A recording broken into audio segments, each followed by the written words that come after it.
শম্ভুর সাথে প্ল্যান করে সবটা করেছে। বল কি করছিস? চাপে চাপে পড়ে করেছি স্যার, ভুলে গেছি, ক্ষমা করে দিন স্যার, মরে গেল। বাজে বাজে কথা ছেড়ে আসল কথাটা বল, কি করেছিস সেটা বল। বলছি বলছি বিজনেস বিজনেস স্যার, আপনি তো জানেন এখন টাকা নাই সব। সবটা অনেক টাকা দেবে বললো, আমিও ফাঁদে পা দিলাম।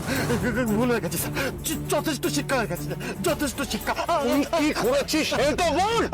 বলছি বলছি বলছি টাকা দিয়ে বললো ওই দোকানের কাগজপত্রে দখল দিতে, যাতে চাপে পড়ে ওই সতীদা মানে সতীদা তার মেয়ের বিয়ে দিতে রাজি হয়ে যায়। আইনত ওই দোকান সতীনাথ বসুর কাছেই যাওয়ার কথা, তাই তো? স্যার ওনারই তো মালিকানা।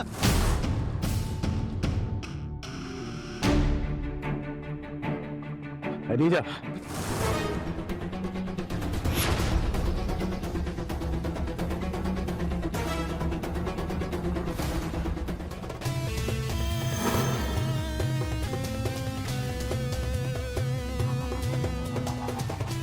এই শম্ভু লোকটা মহাধরিবাজ। অপর্ণার সাথে নিজের ছেলের বিয়ে দিয়ে বাড়ির বউ করে নিয়ে যাচ্ছিল, তার একমাত্র কারণ যোগাযোগের রাস্তাটা যাতে ক্লিয়ার থাকে। এই যে খাটাখাটনি করছো না অপর্ণার বিয়ে নিয়ে, এটাকে বন্ধ করতে হবে। আর চল, এই বিয়েটা অপর্ণার জন্য ঠিক নয়, আমাদের জন্য তো নয়।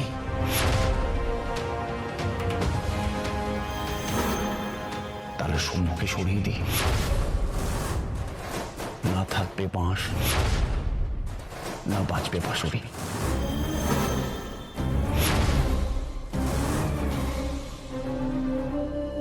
চট করে কোনো সিদ্ধান্ত নেওয়া ঠিক হবে না। কি করতে চাও আমাকে তাহলে বল। আমি চাই ওই প্রবলেমটা ওরা বুঝুক, ওদের উপর আমি কিছু চাপিয়ে দিতে চাই না। আমাকে ধৈর্য ধরে থাকতেই হবে কিঙ্কর। এই ঝামেলার মধ্যে আর কতদিন থাক। কিঙ্কর, খুব ভালো করে জানো আমি কোনো কাজ বাকি রাখি না। এর শেষ দেখে আমি ছাড়বো। চলো।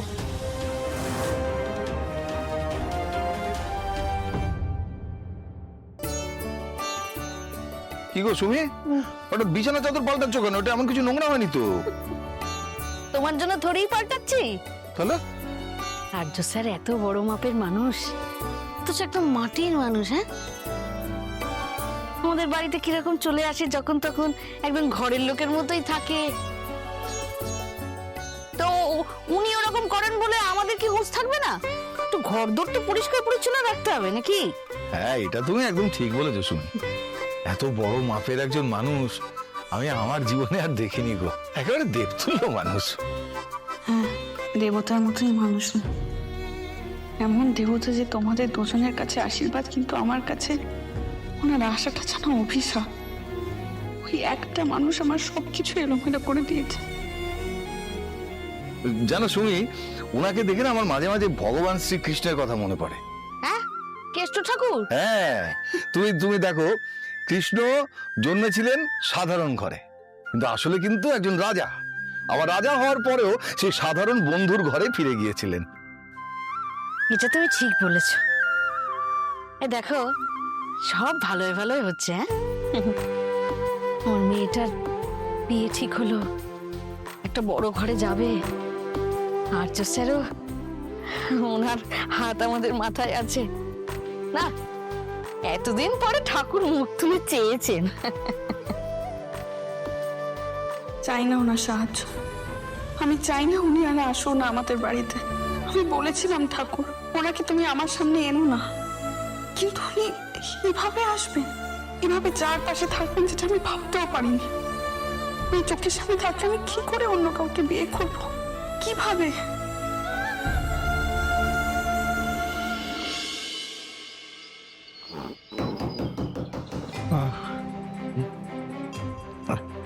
কে রে বাবা? সুমি, এত ভোরবেলা কে এলো গো?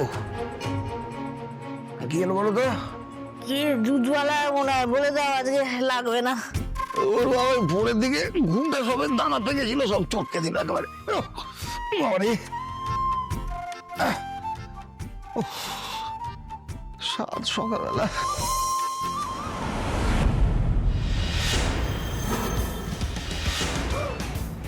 Good morning. এখনো সবাই ঘুম থেকে ওঠেনি তাই না? মানে স্যার, গুড মর্নিং। দুধ লাগে স্যার, গুড মর্নিং। আরে কি বলছো, বারণ করে দিলাম তো, বলে দাও লাগবে না তুই। উফ বাবা, এ ভাই আজকে দুধ লাগবে না।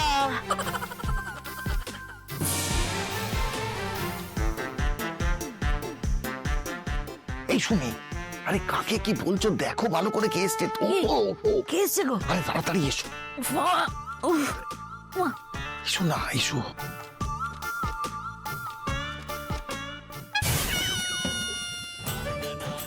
এ কি?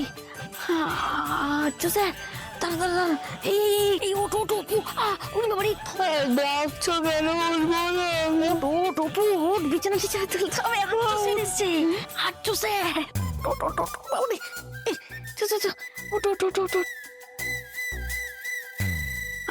আপনি এখন গুড মর্নিং, চলুন মর্নিং ওয়াকে বেরোবো। ওয়াক? কেন, এনি প্রবলেম? কি বলছেন তাই তো বুঝতে পারছি না, শরীর খারাপ লাগছে। মর্নিং ওয়াকে যাবে মানে এক্সারসাইজ করতে যাবে বলছে। কি এখন তো ভালো করে সকালে মাথাটাই ঠিক মতো এখন করছে না আমার। এটাই তো পারফেক্ট সময় এক্সারসাইজ করার। চলুন বেরো। আপনি এত সকালে এখন মানে আমাদের বাড়িতে? হ্যাঁ, তোমার বিয়ের দিন এগিয়ে আসছে, ফিট থাকতে হবে তো। মর্নিং ওয়াক সম্বন্ধে আপনাদের কোনো আইডিয়া নেই। চলুন একবার হেঁটে আসবেন, এক্সারসাইজ করে আসবেন, দৌড়ে আসবেন, শরীর মন একেবারে ঝরঝরে লাগবে। যা তো বটেই। চলুন। আর অপর্ণা, তোমার সঙ্গে আমার একটু কথা আছে, তুমি চলো। আপনি ফোন করেই বলতে পারতেন, তাহলে আমি রেডি থাকতে পারতাম। রেডি হওয়ার দরকার নেই, তোমাকে এমনি দেখতে সুন্দর লাগছে। চলো, কুইক কুইক আপনারা আসুন। আপনাদের নতুন অতিথিদের আমি গিয়ে ডাকি একবার। হ্যাঁ, মানে শম্ভুবাবুদের ওনারাও আসবেন? শুধুমাত্র পাত্রীপক্ষ ফিট থাকবে আর পাত্রপক্ষ ফিট থাকবে না, এটা তো হতে পারে না। কুইক আসুন। এখন কি হবে মানে? চলো, রেডি হতে হবে বললো তো, চলো।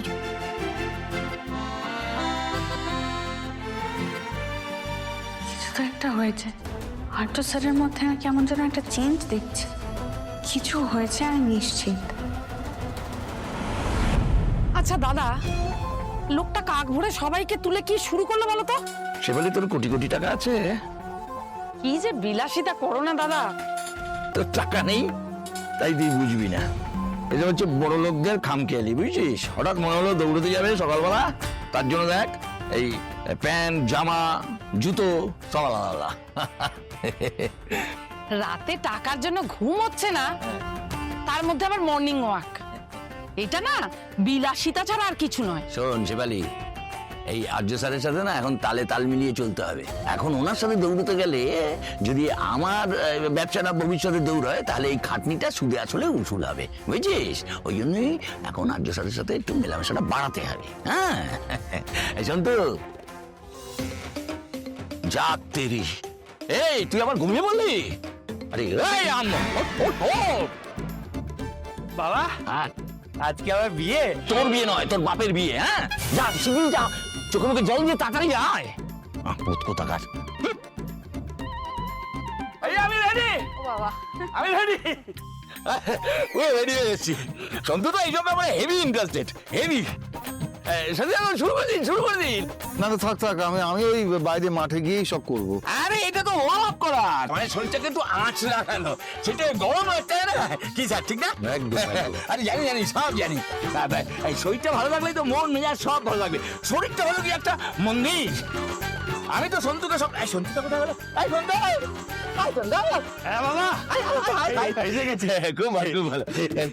স্যারকে, অপর্ণাকে গুড মর্নিং বল। Good morning. Good morning, good morning. আর সময় নষ্ট না করে চলো, বেরিয়ে পড়ুন। আমাকে কি এরকম ছোটাবে নাকি? আগে হাঁটা তো শুরু করো, তারপরে দেখা যাবে। চলো, দেখো শোনা গেল সবাই। চলো চলো। এবার সবাই একটা পজিশন নিয়ে দাঁড়িয়ে পড়ুন, দাঁড়িয়ে পড়ুন। আমরা প্রথমে ফ্রি হ্যান্ড এক্সারসাইজ করবো, ঠিক আছে? দাঁড়িয়ে পড়ুন, একটু ফাঁক ফাঁক করে দাঁড়ান। না প্রথমে আমরা শুরু করবো, একটু শরীরটাকে মাসলগুলোকে ছাড়িয়ে নেবো। যেটা করবো সেটা দেখে দেখে করুন। চল, 1 2 3 4। প্রভু, এই হাঁটাবে বলে নিয়ে এসে এই হাত পাত তো কি কি শিশু তো অন্য কিছু করাচ্ছে রে। আরে যা করতে বলছে করো না চুপচাপ। বাবা এ তো পিটি করাচ্ছে, এই স্কুলে অনেক করেছি গো।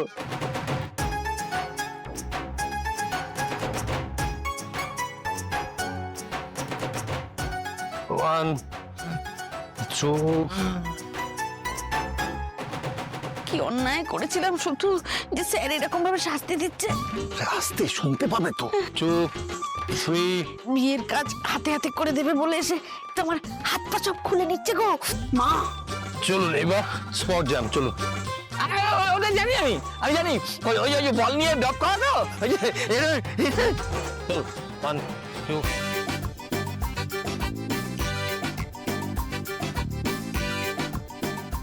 লাফাও লাফাও।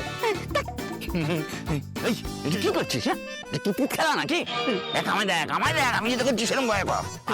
বাবা লাফালে না ভেতরে নাড়ি বুড়িগুলো কেমন লাফাচ্ছে গো। যদি প্যান্টটা না পট করে খুলে যায়। এটা করছিস কর। এই না পারলে ছেড়ে দাও, ছেড়ে দাও। পড়ে গেলে তোমার এই শরীর নিয়ে এখন তোলা মুশকিল হয়ে যাবে। বেশি অপমান করো না আমাকে, এমনিতে আমি হাল ছাড়ার লোক নই। এরকম কত দৌড়তাম ছোটবেলায়। আচ্ছা ঠিক আছে, আজকে প্রথম দিন আমরা একটু স্ট্রেচ করে নিই। চলো। হ্যাঁ স্যার, স্যার আমি আর পাচ্ছি না স্যার, আমার শরীরটা খুব, শরীরের ভিতরে একটা দোল্লা খাচ্ছে, আমাকে ছেড়ে দিন স্যার। আচ্ছা বেশ ঠিক আছে, আমরা জগ করতে চাইছিলাম। কি জগ জগ মগ গ্লাস, আমার আর কিছু হবে না, আমাকে বসিয়ে দিন। ঠিক আছে আমি ফোর্স করছি না, আপনি বসুন। বসো বসো, এখন পড়ে গেলে একে তোলাও তো মুশকিল হবে। বসো বসো। আমিও বসবো বাবা। আপদ কন্যাকে দেখেছিস? হ্যাঁ এখনো চালিয়ে যাচ্ছে, আর তুই বুঝবি? চলো রেডি, চলো আসুন আসুন আসুন। এই আমাকে একা রেখে চলে যাচ্ছে, আমি যাচ্ছি। আরে দেখো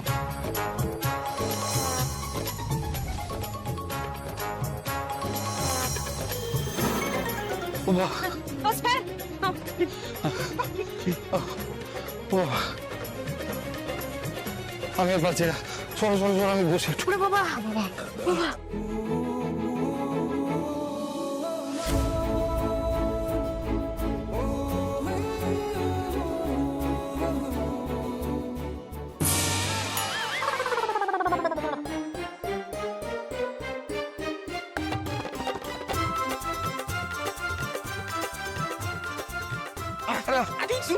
কি বাবা উঠে পড়ো বাবা। ও,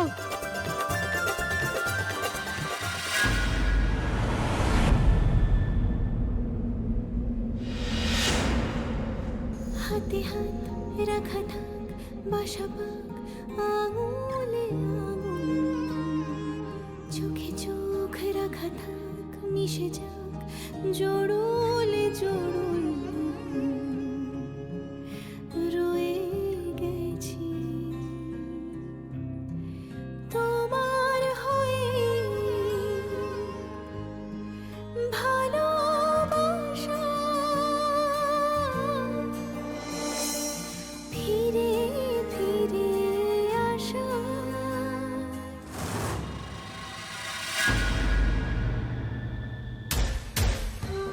একটা কফি চেয়েছিলাম, এখনো পর্যন্ত দিয়ে যেতে পারলো না।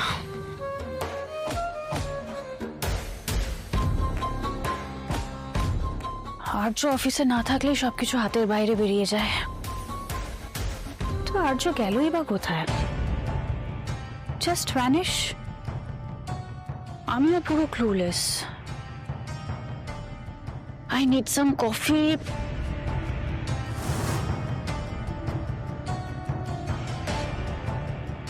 একটা কফি চাইছিলাম তো, কতক্ষণ লাগবে দিতে? সারা রাত কভার করবে নাকি?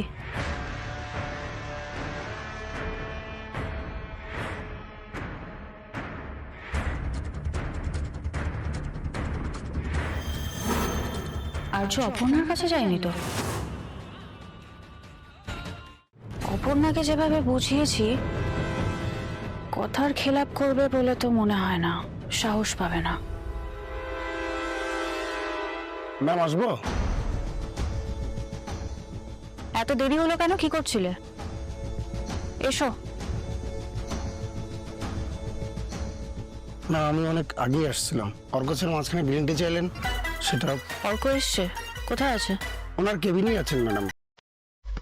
তুমি এটা রাখো।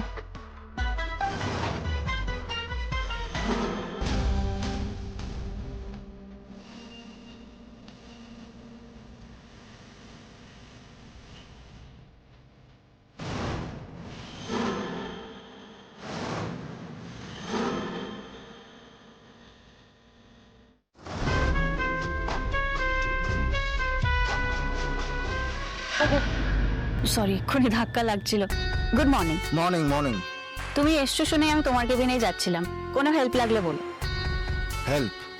কেন? কারণ তুমি তো নর্মালি আসো না, তাই ভাবলাম যদি তোমার কোনো হেল্প লাগে। না না, লাগবে না। আমি শুধু জানতে চাই যে দাদা কোথায় আছে। কেবিনে আছে? 3 দিন হলো অফিসে তো আসছে না। হোয়াট? হ্যাঁ, আরো 1 সপ্তাহ আসবে না, তুমি জানো না?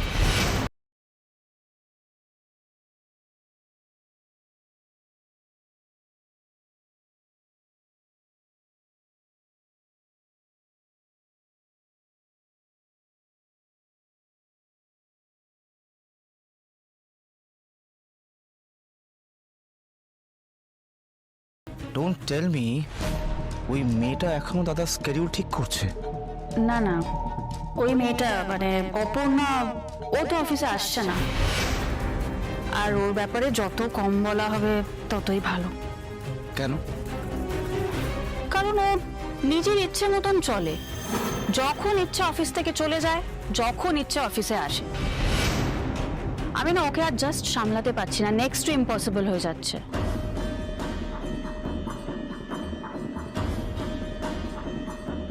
তুমি তো জানোই অর্ক, এই কোম্পানি আমার কাছে কি, আর এই কোম্পানির জন্য আমি ডেডিকেটেডলি সবকিছু। জানি জানি। সরি, তোমার কাছে কি একটা ফেভার চাইতে পারি? দেখো, আর্য তো আমাকে এই অফিসের সব রেসপন্সিবিলিটি দিয়েছে। Please go ahead. তুমি তো আছোই, তুমি যদি আমাকে একটু গাইড করে দিতে। ডেফিনেটলি পারি। যাক, আমার কাজ হয়ে গেছে। থ্যাংক ইউ, থ্যাঙ্কস আ লট। যেটা মনে হবে সেটা আমাকে বলবে, ওকে?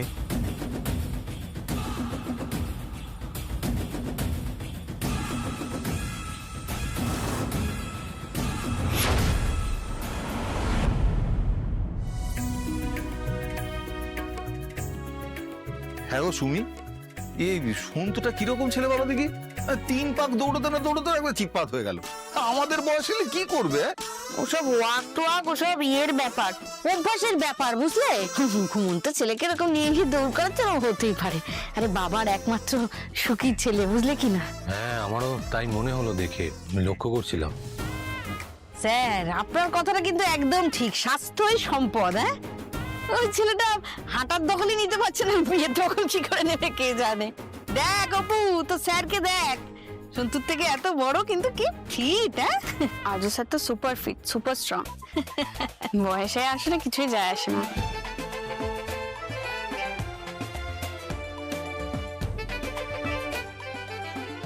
এই হচ্ছে সমস্যা, বুঝেছেন স্যার?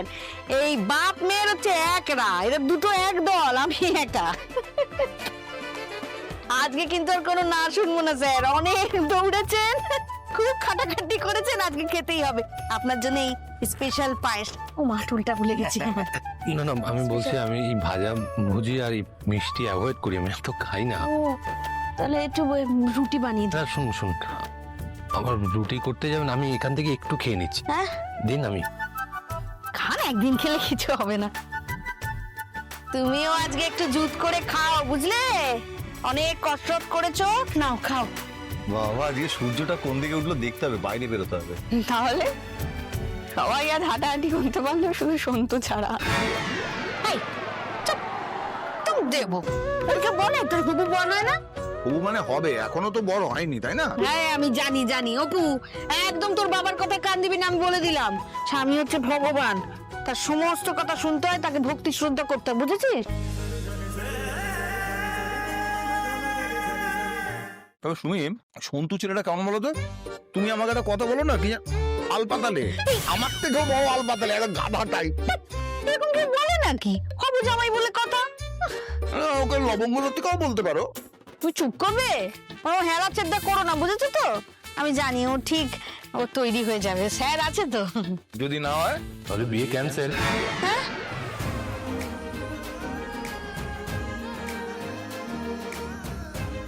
কি হলো? হবে আবার কি? আপনিও তো দেখছি ওই বাপ মেয়ের দলে ঢুকেছেন, আমি একা পড়ে গেলাম। বাবা, শোনা বাবা আমার, একটু পাটা এই গরম জলের মধ্যে চোবা, আরাম পাবি বাবা। খুলে যাচ্ছে গো বাবা। আর তোর একটু ডোবা না, একটু ডোবা, একটু ডোবা, একটু ডোবা, দেখ আরাম। ওরে বাবা রে, কি হলো? ওরে ওরে, তো গরম, পুড়ে যাবে তো। আরে তুই তো আমার মুখ পুড়িয়েছিস, আপদ কথা। একটু কোথায় একটু দৌড়েছে, তাতেই এ করে ওর কি এরকম অভ্যেস আছে দাদা? একমাত্র ছেলে তোমার, কত আরামে ওকে মানুষ করেছো। কি হয়েছে সন্তুদা? কি সন্তুদার কিছু হয়নি, সন্তুদা আমার নাক কাটিয়েছে ওই আর্য স্যার আর অপর্ণার সামনে। এরকম গাদার মতন খাটালে কারো সহ্য হয় বল রুম্পা? তুই তো গাধা। আরে আর্য স্যারের সামনে একটু যদি মুখ রক্ষা হতো, আখের কারের লাভ হতো, সেটা ভেবে দেখেছিস? কিন্তু আমি তো বুঝতেই পারছি না সাত সকালে আর্য সাহেব এসব কেন করিয়েছে। আরে একদম চুপ, জোরে বলবি না, একবার কানে গেলে একবার পুরো কেলো হয়ে যাবে। দাদা, আমার মনে হয় কি লোকটা না ইচ্ছে করে এসব করেছে অপুদের সামনে আমাদের অপদস্থ করার জন্য।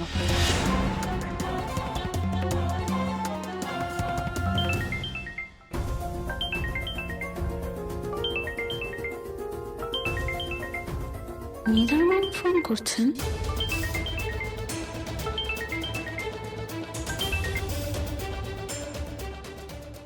Hello ma'am, where are you Aparna? কোথায় তুমি? আমি তো বাড়িতে। I see, work from home করছো নাকি? না ম্যাম, আমি তো ছুটিতে। ছুটিতে? আচ্ছা তুমি কাকে বলে ছুটি নিয়েছো বলো তো? অফিসে তো কেউ জানে না তুমি ছুটিতে।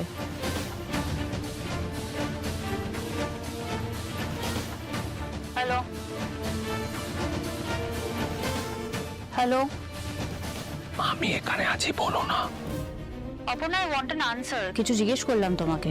না ম্যাম, স্যার স্যার কি বলতে চাইছো তুমি? ক্লিয়ারলি বলো। স্যার কি বলো অপর্ণা? বলছি আমি তো ওই লিভ অ্যাপ্লিকেশনটা আপনাকে মেল করে দিয়েছি। দেখো, শুধুমাত্র মেল করলে হবে না, তুমি অফিসে এসো, লিভ অ্যাপ্লিকেশন সাবমিট করো। ম্যাম, যেটা বললাম সেটা মাথায় রেখো। আর তোমার সাথে আমার যে কথা হয়েছে সেটা মনে আছে নিশ্চয়ই? হ্যাঁ। অপু, কি হয়েছে রে? কোনো সমস্যা নাকি? না, ওই লিভ অ্যাপ্লিকেশনটা জমা দেওয়ার জন্য মীরা ম্যাম অফিসে যেতে বললেন, তাই আমাকে এখন অফিসে যেতে হবে। তুই এখন ঠেঙিয়ে অফিস যেতে যাবি কেন বোকা মেয়ে? আরে গোটা অফিসে তো তোর সামনে বসে আছে, তুই একটা ওই সাদা কাগজে লিখে জমা দিয়ে দে। না না, আমি তো অফিসে নেই এখন, অফিসের দায়িত্বে মীরা রয়েছে। ছুটির অ্যাপ্লিকেশনটা মীরাকেই দিতে হবে, একটা অফিসিয়াল ডেকোরাম বলে তো কথা আছে না। ও আচ্ছা, হ্যাঁ আমি আসছি। হ্যাঁ, অফিসের নিয়ম তো মানতেই হবে, কিছু করার নেই। আসছি আমি। তা তো মানতেই হবে, কিন্তু এই অপু, এই বলছি যে তাহলে আমরা যে গয়নার দোকানে যাব তার কি হবে রে? আচ্ছা, আমি একটা কাজ করছি, আমি ওখান থেকে বেরিয়ে না হয় তোমাদেরকে ফোন করে দেবো, তোমরা গয়নার দোকানে পৌঁছে যাও। ঠিক আছে, আসছি আমি। হ্যাঁ, তাতে চলে আসবো, চিন্তা করো না। আসছি, হ্যাঁ আসছি। আয় দুঃখা দুঃখা।